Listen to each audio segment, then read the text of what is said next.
Good morning, Hank. It's Tuesday. So to understand the unfolding catastrophe in Ukraine, I think it's really important to have some historical and political context. First, a quick snapshot of Ukraine. It is the second largest country in Europe by area, and at least as of 3 weeks ago, it was home to over 40 million people. The national languages are Ukrainian, which is the first language of about 2/3 of Ukrainians, and also Russian, which is the first language of about 30% of Ukrainians. Russian is most commonly spoken in the east and the south of the country, but gentle reminder that language is not nationality. Ukrainian history and cultural identity stretches back a very long time, but its history as a nation-state really begins, like a lot of countries, in World War I. Beginning in 1917, Ukraine was for a time an independent nation called the Ukrainian People's Republic, which had this flag and is seen as the forerunner of modern Ukraine, which has this flag. But like the borders and even the existence of this new country were always contested. From 1917 to 1921, there was a war between the Ukrainian People's Republic and the Bolsheviks, who were just coming to power in Russia. And in January of 1919, just after the end of World War I, the Bolsheviks invaded Ukraine in full force and eventually defeated the Ukrainian People's Republic. Among other factions, wars are complicated,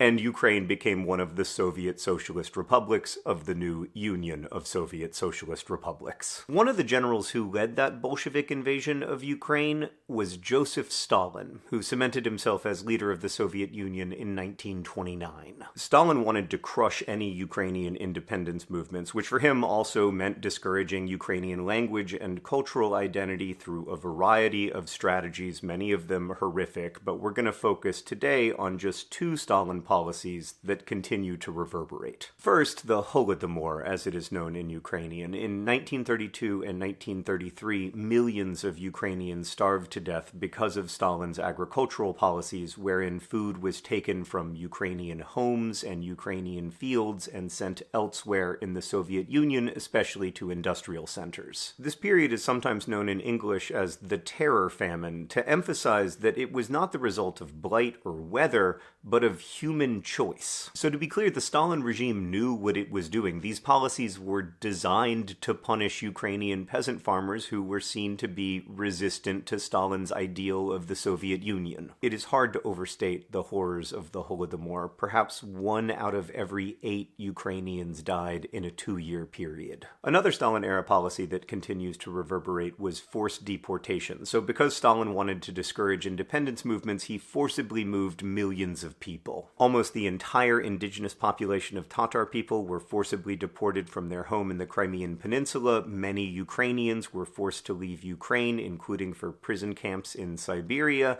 and many Russian people were moved against their will to various areas of the Soviet Union as well, including Ukraine. This had a significant, lasting effect on the ethnic, cultural, and linguistic makeup of a huge swath of Eurasia, from Lithuania to Kazakhstan. And it's worth noting that many Ukrainians today feel there are parallels between that Stalin-era policy and what the Putin regime is doing in Ukraine right now. So Putin has repeatedly attacked these humanitarian corridors people are trying to set up to allow safe passage of civilians from besieged cities into Western Ukraine or other countries in Europe, but Putin has said, "I will guarantee your safety if you come to Russia," basically saying you can't stay safely in Ukraine and you can't go west, but you can come to Russia, which feels to a lot of people fairly close to forced movement. Okay, let's move ahead to 1991, when the Soviet Union is breaking up. Ukraine holds a referendum to vote on whether to become an independent nation,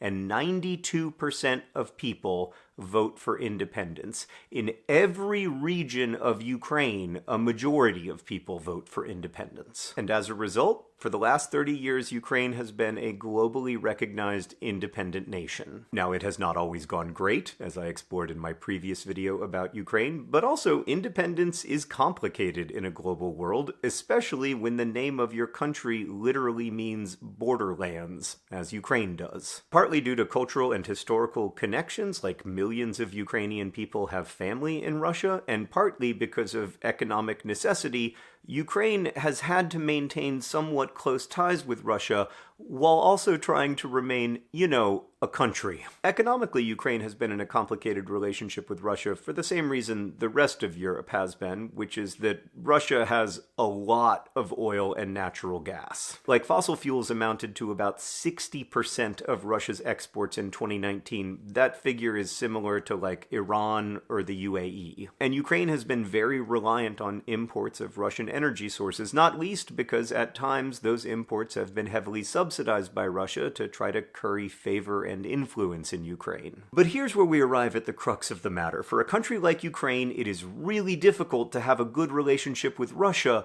because Russia's leader, Vladimir Putin, has long maintained that Ukraine should never have existed. I said earlier that for the last 30 years, Ukraine has been a globally recognized independent nation, but I realize now that's not quite true because there is one place where Ukraine is not recognized as an independent nation, which is inside of Vladimir Putin's head. Putin, who has directly or indirectly been the leader of Russia for over 20 years, does not view Ukraine as a legitimate nation. And that's not like an accusation, it's a statement of fact. Putin has written repeatedly that he believes Ukraine is lacking in real statehood and that Ukraine was created entirely by Russia. He thinks all Ukrainians should speak Russian and understand themselves to be part of what has historically been Russian land. So despite whatever the talking points are in Putin-friendly media, Putin himself has repeatedly acknowledged exactly what this war is about. He does not believe Ukraine is a legitimate nation, and he believes, quote, the true sovereignty of Ukraine is possible only in partnership with Russia. This is certainly not about, as some have claimed, the protection of Ukrainians who speak Russian as their first language. In fact, in the first 2 weeks of the war, thousands of such civilians have been killed by Putin's regime. It is not about denazification of Ukraine, a nation with a democratically elected Jewish president. And while I don't doubt that Putin feels pressure from the NATO military alliance, and I don't want to minimize the complexities there,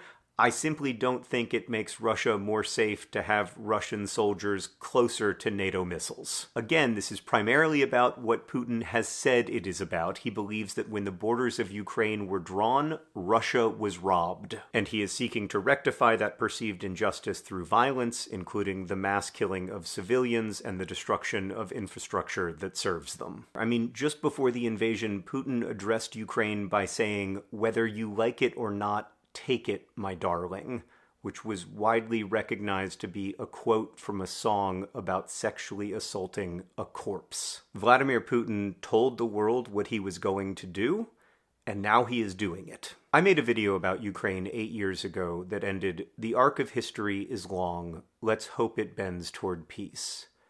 That was tragically naive. I don't know how this war will end, only that it has already caused tremendous suffering. Less than 3 weeks into the Putin regime's invasion of Ukraine, millions of people have been forced to flee their homes, and thousands have been killed, including many children. I hope there is some way forward other than more suffering, but I don't know what it is. What I do know is that no war will crush Ukrainian identity or language. When I made a TikTok about Ukraine recently, a young person commented, "As a Ukrainian, I would like to add one thing that I recently understood myself.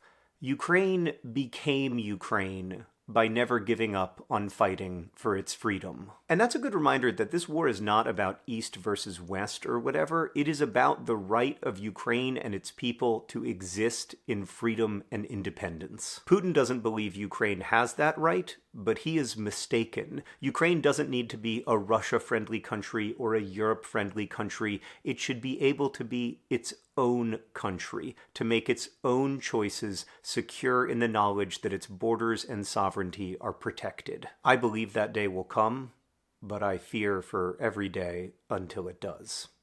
Hank, I'll see you on Friday.